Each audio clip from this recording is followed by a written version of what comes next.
A esta hora vamos a saludar por la vía telemática al economista Otto Sonnenholzner, ex vicepresidente de la República. Póngalo en pantalla al economista Otto Sonnenholzner. ¿Cómo está, economista? Un gusto tenerlo en este espacio. Buen día, ¿me escucha? Buen día, gusto saludarlo a usted y a quienes se suman a esta transmisión. Muchísimas gracias, economista. A ver, economista, sabemos que el nuevo gobierno que entra el próximo 24 de mayo no tendrá mayoría en la Asamblea y es necesario tener acuerdos de gobernabilidad. Ni siquiera con el Partido Social Cristiano creo que llegan a la mitad de los votos que necesitan ni para... con la ID. Nadie puede hacer mayoría, digamos, el gobierno no puede hacer mayoría sin Pachacuti. Los únicos que pueden hacer mayoría con cualquier otro bloque son los asambleístas del socialismo del siglo XXI. ¿Cómo se avisora el panorama de gobernabilidad para Guillermo Lasso, economista? Complicado, sobre todo porque los bloques tienen aspiraciones presidenciales. Cada uno de los bloques tiene un candidato que creen que lo pueden llevar a las elecciones. Y hay ya documentos, en este caso el comunicado de Pachacuti, que habla y dice, me llamó la atención, dice, no hablen con nadie, no negocien con nadie, refiriéndose al pedido de voto nulo y refiriéndose a la segunda vuelta, porque muy pronto, dice, podemos llegar a ser gobierno. No dice en 4 años, sino dice, muy pronto podemos llegar a ser gobierno. Lo cual me llamó a mí la atención. ¿Qué es eso? Una alerta de desestabilización. Por otro lado, creo que los resultados de la elección le dan una posibilidad de gobernabilidad al señor Lasso en función de que la ciudadanía que realmente sufrió la violencia de octubre le ha dicho no al socialismo del siglo XXI y al indigenismo violento. Le ha dicho no. Los ciudadanos de Ambato que se quedaron sin agua 10 días, los de la tercera edad vulnerables, los niños recién nacidos cuya vida estuvo en riesgo porque 10 días los dejaron sin agua potable en un acto de terrorismo, les dijeron 75-25 que no. Los ciudadanos de La Tacunga, que fueron secuestrados, llevados a protestar bajo amenazas en contra de su voluntad, cuyos lugares de trabajo, florícolas, industrias lácteas, fueron destruidos, les dijeron 65-35 que no. Los quiteños, cuya ciudad fue destrozada, vandalizada, destruida, incendiada, les dijeron 65-35 que no. Para mí esto es un gran mensaje del país, porque le está diciendo a las personas que creen que la violencia y el odio es el camino, que jamás les van a volver a dar el voto si siguen esa ruta. Y ese puede ser un espacio de gobernabilidad para el señor Lasso. Ojalá. Pero lo cierto es que él tiene que aprovechar los primeros 100 días o los primeros 3 meses de su gobierno, no por el cliché de los 100 días, sino por el hecho de que rápidamente tiene que tratar de impulsar las decisiones difíciles que debe de tomar si quiere tener los próximos años de gobierno estabilidad y viabilidad económica. Si él se demora en eso, cada vez le va a ser más difícil llevarlos a cabo y mientras más lo atrase, menos podrá beneficiarse su gobierno de la reactivación que esas decisiones deberían de producir. Esa es mi opinión, creo que igual hay algo importante, este es un país diferente al de hace 4 años, sí, sumido en una profunda crisis sanitaria, económica y social, al igual que el resto del mundo, pero es un país cuyas cifras ya son claras, es un país donde hay libertades, donde las instituciones son independientes, donde hay democracia como quedó demostrado, donde no hay autoritarismo, y por eso es un país que tenemos que aprender a defender en ese sentido y a exigir lo que hace falta en materia de, insisto, generación de empleo, crecimiento económico, equidad, etc. Lo que usted está diciendo es muy grave, economista. Tal vez lo dice porque usted vivió los hechos de octubre del 2019. Lo que está anunciando Pachacuti, tal vez de que posiblemente pronto van a ser gobierno, eso quiere decir que en corto tiempo tal vez ellos estarán nuevamente en las calles cuando Guillermo Lasso no cumpla con lo que ha prometido. Eso es una amenaza, como yo lo interpreto, tal vez habiendo estado en la posición en la que estuve, pero también es cierto que si ellos saben leer los resultados se darán cuenta que la ciudadanía jamás va a premiarlos con el voto si siguen ese camino. Ojalá sepan leer los resultados, porque lo que lo termina de hundir al señor Arauz es la alianza con Jaime Vargas y querer torcer malintencionadamente, con ánimos de persecución y de odio, lo que realmente ocurrió en octubre, avalando y hablando y publicitando un informe trucho, defensor del pueblo que lo que se dedica es a la política, no a defender los derechos que le corresponden sus funciones. Entonces, desgraciadamente para ellos, y enhorabuena para el país, ha quedado demostrado que los ecuatorianos no se dejan engañar y que no van a permitir que se tuerza así de fácil una historia que todavía está muy fresca en la memoria de quienes realmente lo sufrieron. Y con esto no quiero decir que no lamento que fueran heridos y que fallecieran personas en unos eventos de forma innecesaria, porque realmente esa violencia era innecesaria. Pero aquí hubieron heridos y secuestrados policías, amenazados de violencia sexual mujeres, policías también, personas que perdieron su patrimonio, sus negocios, y esas personas que fueron, insisto, llevadas contra su voluntad a protestar, y eso no puede quedar en la impunidad. Y ojalá también las autoridades judiciales y la fiscalía sepa leer el mensaje que le está dando la ciudadanía, porque vea la votación. ¿Dónde pierde el señor Arauz? Pierde en las ciudades donde octubre fue En Quito. terrorismo, fue violencia. Ahí pierde, por quererse arrimar a un relato, insisto, falso, cuando la realidad la conocemos los que sí la vivimos. Acá en ¿Usted la cree costa, que, usted sabe, no se economista, sintieron las consecuencias de esos actos, pero usted, allá en la sierra fue brutal. usted cree que el acuerdo que tuvo Andrés Arauz con Jaime Vargas tal vez le afectó a su candidatura? Totalmente, pero no es solo el acuerdo, es el hecho de que el mismo Correa, el mismo Arauz, se empezaron a adueñar de este relato falso de que en octubre hubieron delitos de lesa humanidad, ejecuciones extrajudiciales. El mismo día de la votación, el señor Arauz se fue a ver a la madre. Yo lamento mucho la situación de la señora. Su hijo falleció, pero su hijo falleció tristemente. Pero no fue una ejecución extrajudicial como ellos quieren decir. El hijo, por huir de la policía, se subió a un paso peatonal. Usted recordará los videos. Se quiso trepar una reja y se cayó. Nadie lo tocó, nadie lo lanzó, nadie lo impulsó. Se cayó. Es triste, no debió haber ocurrido. Podría haberse evitado si es que no hubiese estado en medio de este relajo innecesario. Pero eso no es un delito de lesa humanidad. Un accidente. Entonces, si quieren torcer la historia cuando todavía la gente la tiene fresca en la memoria, les va a salir el tiro por la culata, y eso fue lo que ocurrió. El señor Vargas representa la violencia, representa el terrorismo. El señor Vargas debe de responder ante la justicia, no andar en tarimas pidiendo el voto por nadie. Y las personas que participaron de esos hechos de forma violenta igual. Ojalá el país entre en sensatez. No me refiero al país, pero el país ya le dijo a las autoridades judiciales: entren en sensatez, hagan cumplir la ley.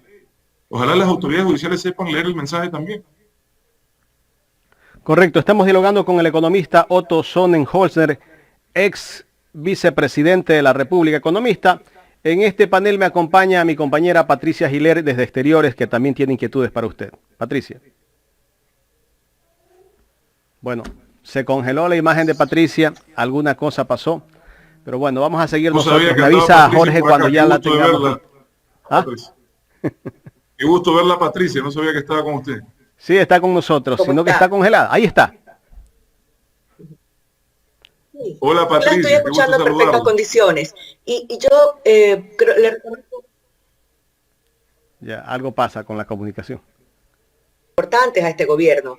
Y yo concuerdo con lo que mencionaba hace un instante sobre el hecho de la violencia de octubre. Yo creo que hubo violencia de lado y lado, pero, o sea, una violencia impresionante también en contra de las personas, en este caso la policía, que lo que tenía que hacer era simplemente procurar el orden.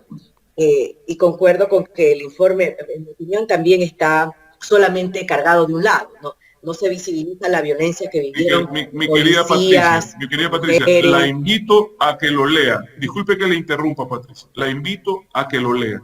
Cuando usted dice violencia de lado y lado, a un policía que le parten la cabeza, le tiran una bomba molotov en el cuerpo, usted no puede esperar que no defienda su vida. De hecho, yo creo que ellos más bien, por el hecho de que se tomó la decisión de que salgan sin arma de dotación, no tuvieron cómo defenderse cuando posiblemente la ley los hubiese facultado a usar el uso de la fuerza, aplicar el uso progresivo de la fuerza, y no lo hicieron. Si hay excepciones de policías que maltrataron ciudadanos, tendrán ellos que responder, pero no hay una acción o un orden colectivo del Estado como se quiere vender. Eso es terrible. Yo concuerdo con usted. No, yo concuerdo con usted. Yo me refiero, cuando me refiero a violencia de lado y lado, me refiero a que lamentablemente si van a atacar, por ejemplo, a un lugar, a un destacamento policial donde hay 8 policías y llegan 2.000 personas levantadas, pues tienen que utilizar la violencia. No le van a decir, por favor, señores, tengan la bondad, salgan de aquí, porque no va a ocurrir eso. Pero en cambio la desventaja para la policía en esos casos fue tremenda por la cantidad de personas. Por eso terminaron secuestrados las mujeres abusadas sexualmente porque fueron desprendidas de sus ropas, tocadas, en fin. Y yo creo que eso no se visibiliza en ese informe como debe de ser, sino que se lavan las manos y dicen, bueno, eso le corresponde al fiscal, allá el fiscal que investigue. Yo creo que el gobierno que está saliente hizo muchas cosas importantes, nos recordó la posibilidad de vivir en libertad, pero creo que hay una gran deuda pendiente, y esa deuda pendiente es la cirugía mayor en contra de la corrupción. Porque, mire, por ejemplo, ahora en la pandemia, todavía no sabemos qué pasó, cuál es el destino en el tema de la señora Ockles, con unas canastas de comida que a cualquiera de nosotros le hubiera costado $70, $50, y que sin embargo fueron en $150. Ahora el caso de Petroecuador, en donde por la justicia estadounidense se está investigando, y hubo personas involucradas de la época del gobierno de Correa y ahora. Ya, pero ahí sí yo tampoco comparto su opinión, y le voy a decir por qué. Cuando usted gobierna, no puede garantizar que las personas que llegan con usted sean 100% honestas, porque nadie viene, digamos, con un certificado de buena conducta. Usted revisa que no tengan antecedentes penales, que no tengan antecedentes judiciales, y ve su currículum y los trae. Pero usted no puede, digamos, saber que todo el mundo es honesto. Le soy sincero, y pasa en todos los gobiernos a todo nivel.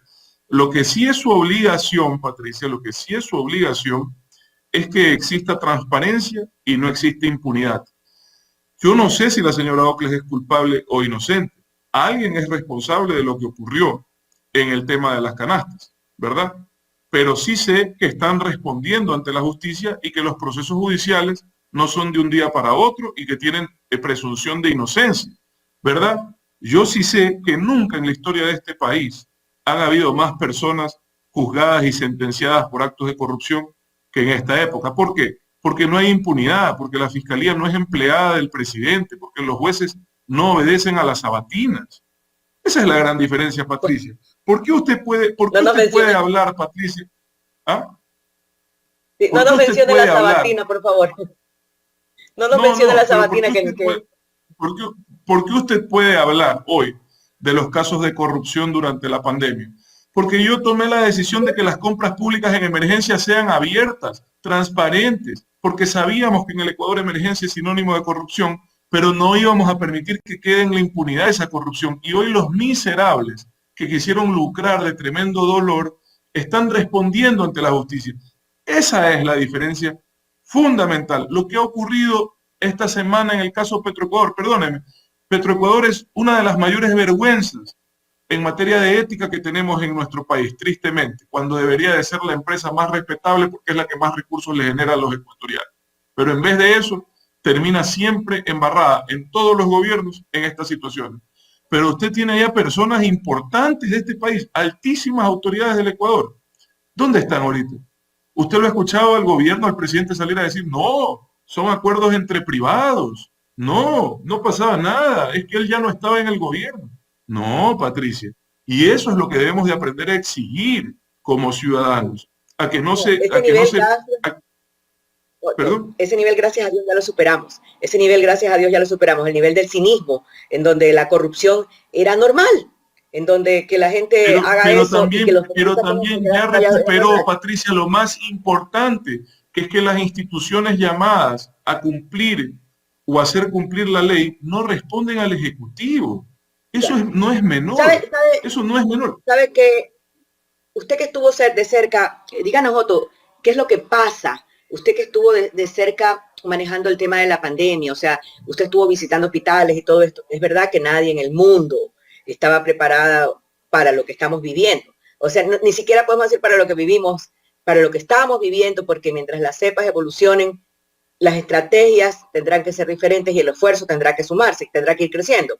Pero, ¿qué pasa en situaciones, por ejemplo, por qué no hay ese control, esa falta de comunicación? O sea, veo que no hay, ¿cómo le explico? Ese concatenamiento entre lo que hacen a veces las autoridades y el presidente o la vicepresidencia. Miren lo del ministro saliente de Salud, Ceballos. ¿Cómo es posible que se sentaba y nos decía a todos, sí, en el plan de vacunación vamos a hacer esto, esto, esto? Y viene el siguiente ministro de Salud y dice, no había plan de vacunación. Y lo peor es que primero el presidente dice, bueno, es que él se fue porque, permítame terminar la comparación, él se fue porque a veces los meten, los involucran en temas y por eso él se fue. Y después diga, sí, nunca me presentó plan de vacunación. Perdón.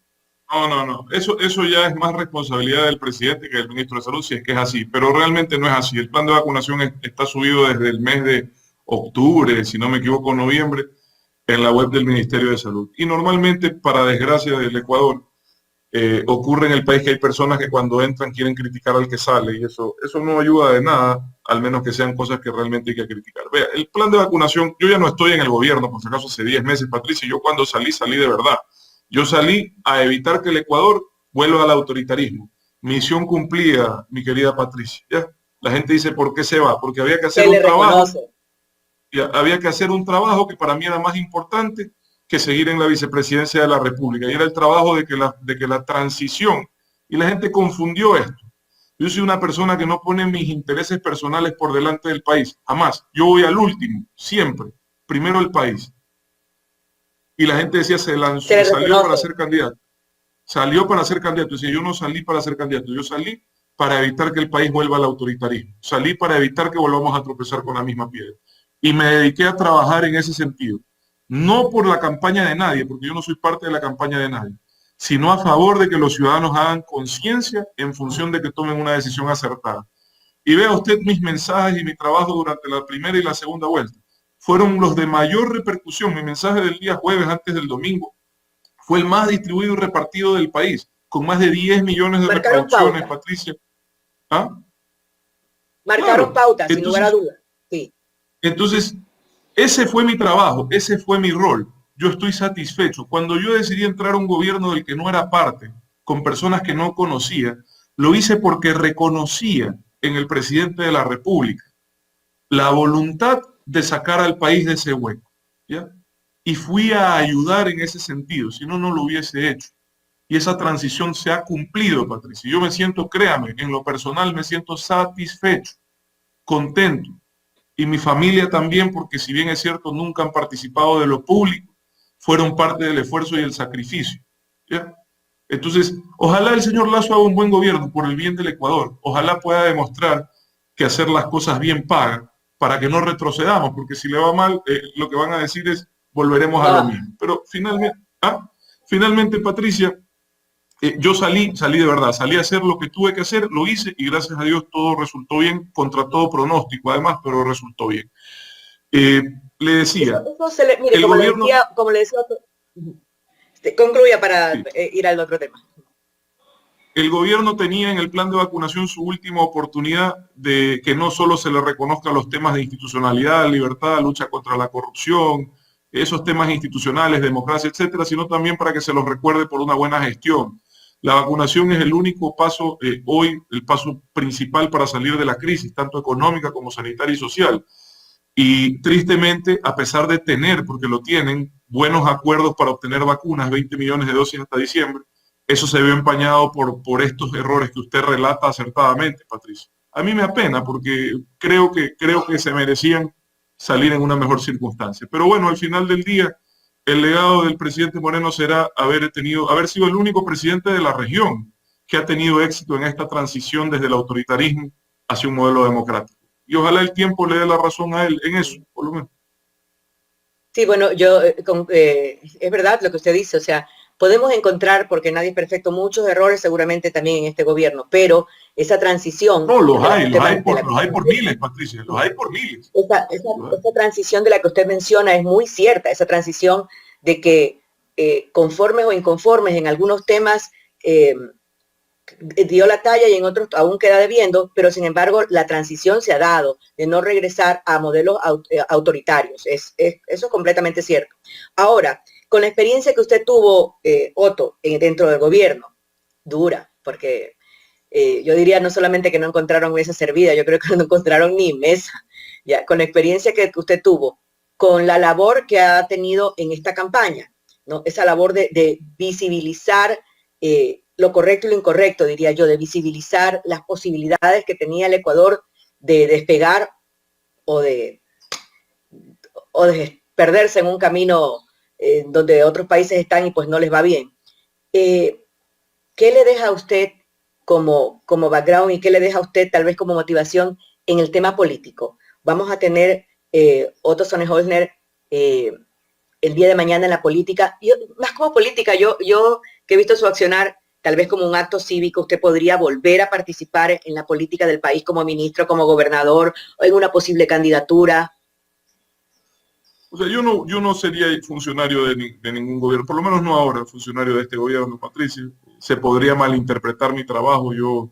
Pues cuando la gente decía hace porque está en campaña, hace porque quiere ser. O sea, yo creo que la gente está acostumbrada a que los políticos mientan y actúen en función de lamentablemente, sin generalizar, y actúen en función de su interés particular. Y yo lo único que he demostrado es que siempre he priorizado el interés colectivo por encima de mis objetivos particulares. Siempre. Cuando dije que no era candidato, decían es que por eso es que está yendo a los hospitales porque está de candidato. Yo decía, ¿qué cosa más?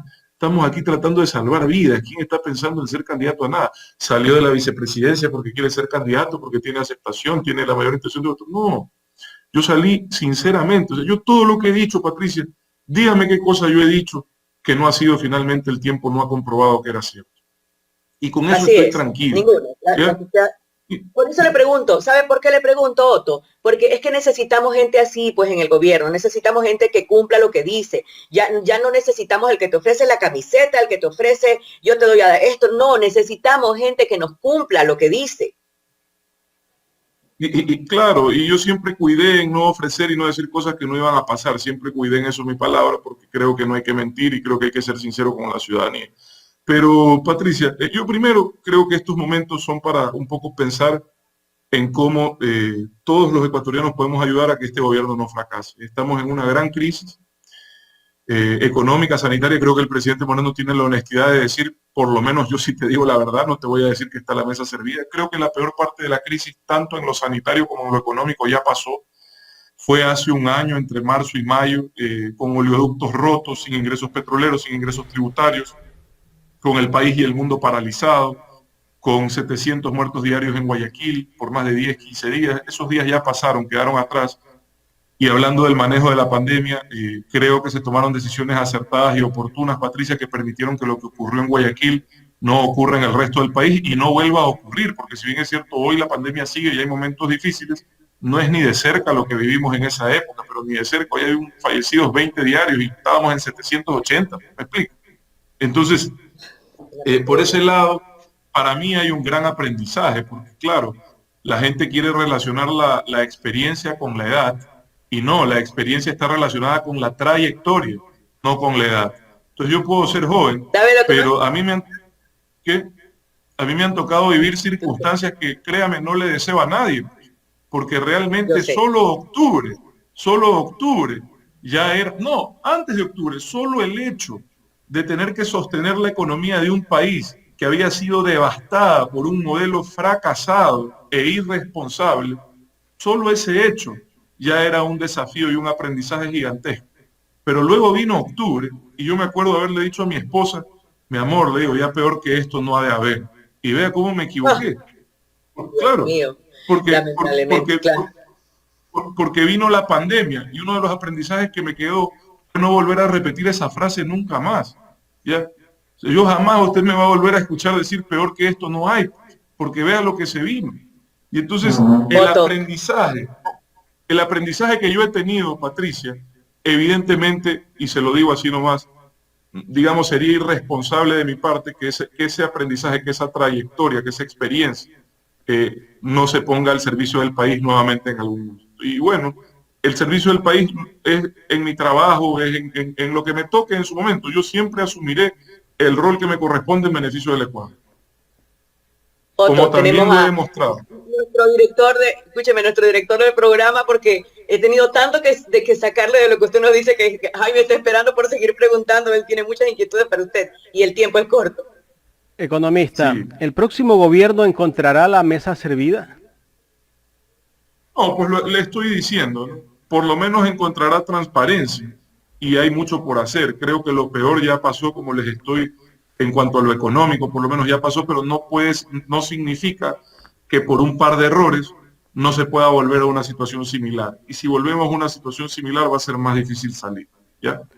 Es decir, que se vuelvan a romper los 3 oleoductos, que vuelva a haber ese nivel de fallecidos, creo que eso no debería de volver a ocurrir si es que se hacen las cosas bien. ¿Me explico? Entonces, lo importante es que ellos saben en qué se están metiendo, que nadie les está diciendo lo que no es, y saben que tienen que tomar decisiones rápidas. Eso ya es una diferencia importante. Aunque la va a tener muy cuesta arriba, porque él tiene unas propuestas que al comienzo se le van a hacer difícil.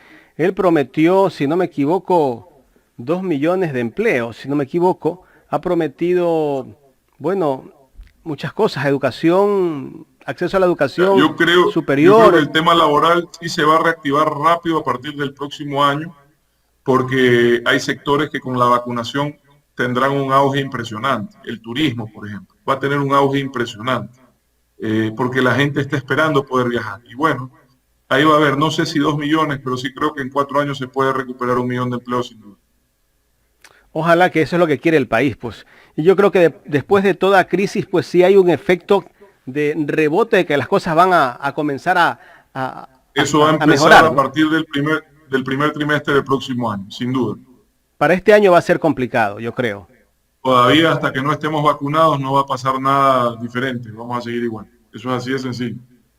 Cuando usted dijo hace un rato, este economista, que sí había un plan de vacunación, ¿y por qué el presidente Moreno dijo hace poco que nunca hubo un plan de vacunación? Desconozco, yo no soy parte del gobierno, pero yo sí conozco un plan y creo que el presidente tal vez se refiere a que no estaba al detalle que él hubiese querido. No lo sé, pero tendré que preguntarle a él. Ya, y la otra pregunta que le voy a hacer referente al presidente de la República. Esta semana el presidente de la República en una entrevista dijo que él se arrepiente de haber sido presidente. Yo digo, si se arrepiente, ¿por qué no renunció en octubre del 2019? Yo creo que si él renunciaba en octubre del 2019 o si él permitía que el gobierno se caiga, como se han caído todos los gobiernos en esas circunstancias, hoy estaríamos retornando al autoritarismo. A la final para él esto ha sido un sacrificio y bueno, si se arrepiente o no, no lo sé, eso queda en él, en su corazón. Sin duda le ha tocado muy duro, creo que difícilmente podemos recordar un gobierno más complejo, con más adversidad que este, que al final del día ha tenido éxito en su transición. Esa es mi visión personal, tendría que usted conversar con él. Economista, quiero agradecerle por haber aceptado este diálogo aquí en Ecuador en Directo. Gracias a ustedes, gusto de verlos, Patricia, qué gusto saludarla a los tiempos. Un abrazo. Gracias. Hasta luego. Gracias al economista Otto Sonnenholzner, ex vicepresidente de la República. No sé si lo pronuncié bien, ¿no? El apellido.